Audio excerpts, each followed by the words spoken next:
Hala, may naka-video pala sa pagbuli kay Luis sa CR. At Kuya Luis tuluyan ng lilipat. Magandang araw at isang mapagpalang araw po sa inyong lahat mga minamahal na taga-subaybay mula sa mga ka-Tekram community. At pati na rin sa Team Kalingap community, sana'y hindi nyo po makalimutan na mag-like sa video na ito. At paunawa tapusin muna ang kabuuhan ng video na ito mga Kalingap at para malaman ang nilalaman nito. At maraming salamat po mga Kalingap sa pagpatuloy na pagsuporta. At paki-subscribe po kay Kuya Val Santos Matubang at kay Ate Edna Vlogs at Kalingap Rab at pati na rin kay Tekram, maraming salamat po.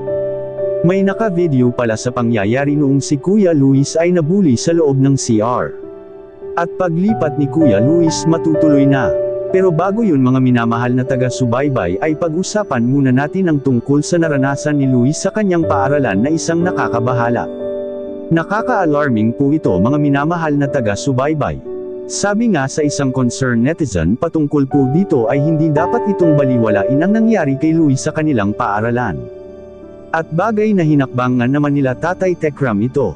At may napag-alaman po tayo na may umalma sa kabila mga minamahal na taga-subaybay isang Depender ni Dave na kung saan nag-live ito. Ang pinagtaka lang kung bakit siya umalma tungkol dito sa nangyari kay Luis. May kinalaman ba sila dito? Or totoo bang mga dating kaibigan ito ni Dave ang nambuli kay Luis? Dahil kung ating iisipin bakit binubuli nila si Luis hindi naman anya siya gumawa ng kung ano. Baka tama nga ang sinasabi ng ilan na ang mga batang iyon ay napag-utusan ito. Nakapagsabi pa ang Depender ni Dave na ganun.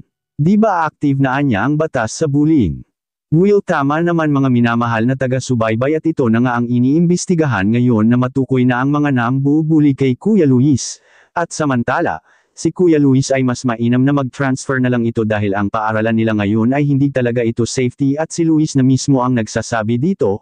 Kahit siya ay takot ng magpatuloy sa kanyang pinag-aralan ngayon na paaralan, at sa kabilang dako naman ganito pala ang nangyari sa pagbuli kay Kuya Luis. Yan ang ating makikita sa video. Tatlo kong kaklase. Tapos sinarang po ako ng tatlo po doon. Pinalong po kasi siya, tapos sinaya po ako sa tukan. Kasi daw, parang sinisilipan ko daw po yung girlfriend niya. Sabi ko, anong gagawin ko sa girlfriend mo? Fight ko sa girlfriend mo. Tapos yun, sinampal po ako, tapos bibirahin na po dapat ako eh. Buti na lang po, pinigilan po ng dalawa niya kasama. Kasi siguro mag-transfer na lang po ako second sem sa ibang school. Sabi ko nga po sa teacher ko, birthday na birthday ko, ginanyan nila ako.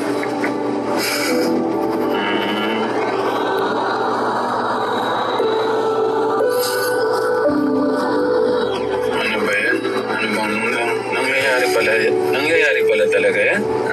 Ngayon, kulat nga din po ako. First time ko po nangyari sa buhay ko yan eh. Kala ko, may pagsundo ka na po sa akin eh. Paano ba yung nag-CR ka? Tatlo po kami kasi may tatlo po kami, may dalawa po akong kasama. Tapos tatlo din po sila. Tapos pagkatapos po sumayar ng dalawa po. Ako naman po yung nag-CR kasi dalawa lang po yung CR doon. Nung paglabas po ng kasama ko, pumasok po yung tatlo. Sinarado po yung pinto. Doon po yung narang po ako.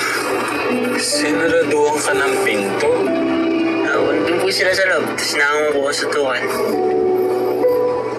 Tapos birthday mo yun? Oo. Anong naramdaman mo, kuya? Hindi ko kung kinakabahan po ako nun. Sabi ko, di naman ako naipag... Kaba, hindi galit? Hindi naman. Okay. Sabi ko, naman. di naman po ako naipagganto, tas nangyari po sa akin. Buti ka ba lang? Hindi naman galit. Kala ko baka galit kasi gusto mo ng di ba? Hindi po. Kinakabahan po ako, baka mangyari po yung nangyari po dyan. Anong nangyari ba? Nakaraan po kasi meron pong binaril dyan. Estudyante? Tama po. Parang magjowa po. Tapos yung babae po, naghiwalay po sila. Tapos yun, binaril po ng ex niya. Parehas po silang namatay. Dahil po sa selos, binaril po.